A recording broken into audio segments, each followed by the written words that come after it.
You know, looking back on memories, I remember back in the mid-'80s, Grandpa, he had an old 200 Yamaha Moto 4. I've actually still got that four-wheeler. It ain't running right now, but I still got it.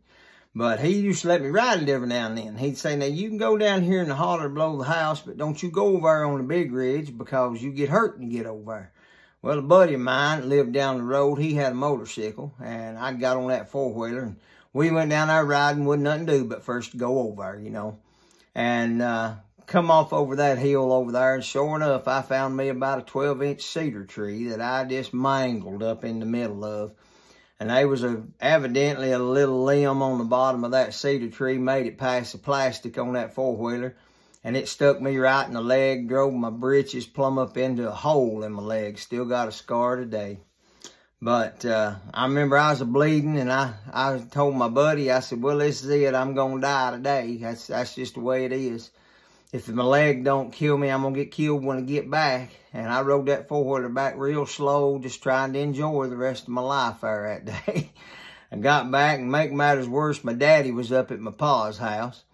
And I hollered, and I said, y'all need to come out here and look at this. And they come out there, and I figured that they'd be a big fit pitched. But Pa just looked at me, and he seen my leg was bleeding. He said, son, just go put it up, and let's go see about that leg.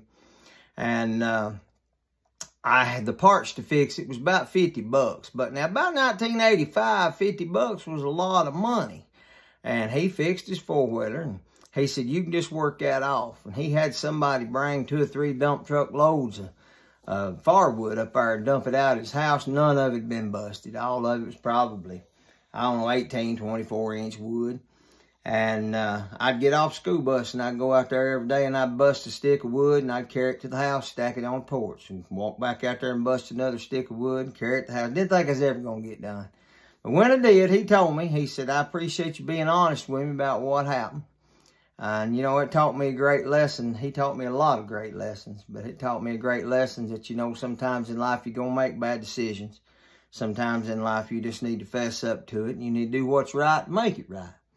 And that's just a great memory that I have of him, because he always, when I expected the worst, he always came through and somehow or another had the patience of Job with me, if you will. And he taught me a whole lot about life, and that's something that I won't never forget.